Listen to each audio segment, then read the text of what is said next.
Hey everyone, this is Chris. Welcome back to the channel. So what the heck is going on with Tesla stock? Why is it falling? Well, I'll tell you, it's overvalued. And I know it's not fun if you have this thing, but I want to tell you guys the truth about this. And this is just the reality. There's a lot of pumpers out there on Tesla.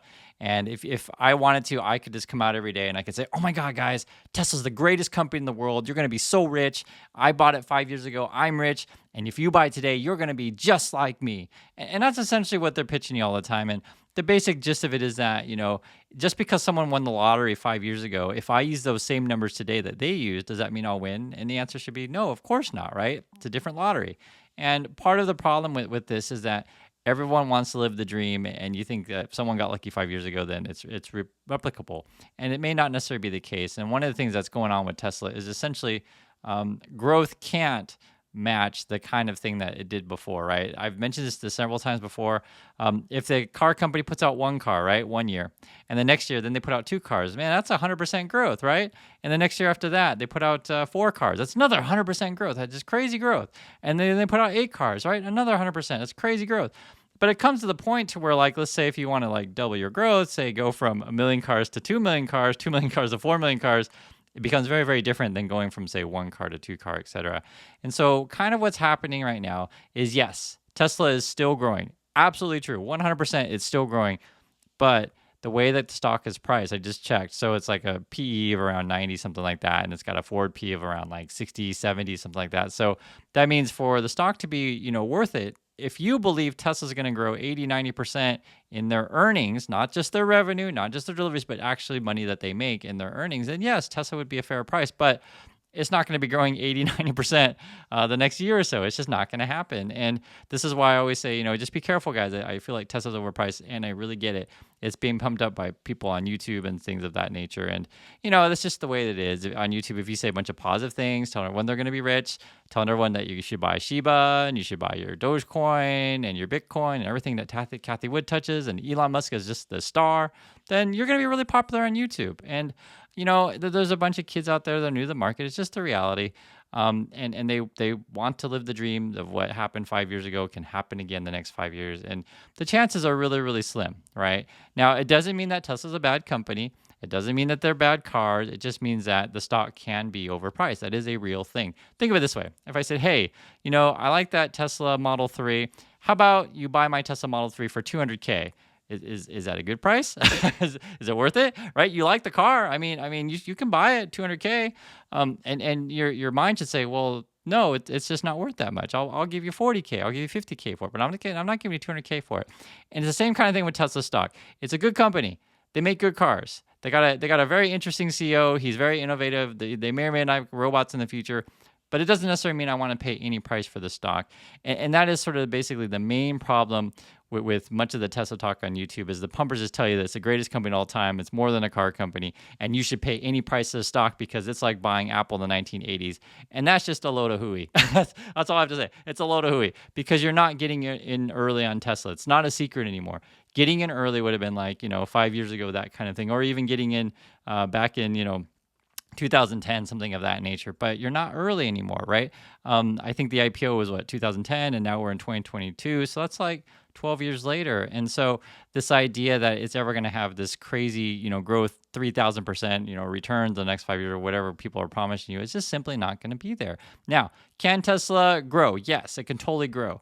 But the problem is we're going into a recessionary environment, right? And sort of what the deliveries that just came out showed is that they can't necessarily reach these, crazy lofty targets by Wall Street. They can set records, but they can't, justify the price that it's trading at. Also, too, this is very real. The cost of materials are going to go up. That's a real thing. We're in an inflationary environment. It's expensive. Also, too, China's economy is slowing down. They need to sell cars in China. And if their economy is slowing down over there, it looks bad for Tesla. Also, too, regarding the Chinese consumer, if they're buying more Chinese cars like a BYD, like a NIO, like an XPeng, et cetera, there's more competition out there. And I get it. You guys are like, oh, Chris, you're just so stupid. Tesla's going to have 100% market share. It's just not true. They're not. There's a lot of competition out there. And I'm sure you've heard it before, and I'm sure you're going to dismiss it again, and that's fine. But I'm just trying to kind of get your guys oriented to understand that a stock isn't necessarily pay any price at all costs, and this is not Apple in the 1980s, right? This is Tesla in the year 2022. You might have missed your chance to buy it, 12 years ago, and I get it. We all did, right? Maybe some people got it. Maybe Elon Musk did, of course, he's the founder. But this is something I just wanted to reiterate to you, that don't just pay any stock for a price just because it's a good company. And that's sort of what's going on right now. The other thing, too, which I think is a real thing, is as the price of, say, just electricity goes up, will also increase the price of Tesla ownership. I don't think that's something that's discussed about enough, because that is a real thing. Like, so for some people, they like the Tesla because they think they're going to save money on gas because gas prices are too high, right? That's real. But when they find out, oh my God, my electric bill is also really high, just ask people in the UK, ask people in Germany, they're like, well, I like Tesla, but like it's not as inexpensive as I thought it was. The other thing is too with sort of Elon's crazy antics, and in regards to if you like him or not, he's been doing crazy stuff lately, be it the Twitter stuff, be it having 10 kids or whatever. Some people, are kind of soured off by that, and they want to buy a car from a different person, right? And this is the situation to where, I get it. There's still a cult out there who love Tesla, and they're going to buy anything that Elon puts out there. But one of the things that is you're going to have to pay through the roof, through the nose, however you want to say it, for this kind of product. And going to recession, how many people are there out there that are willing to pay any price for this kind of thing? I would say that's going to decrease. The other thing too, I think about Tesla as well, is when they did that whole robot thing, it just seemed like more vaporware.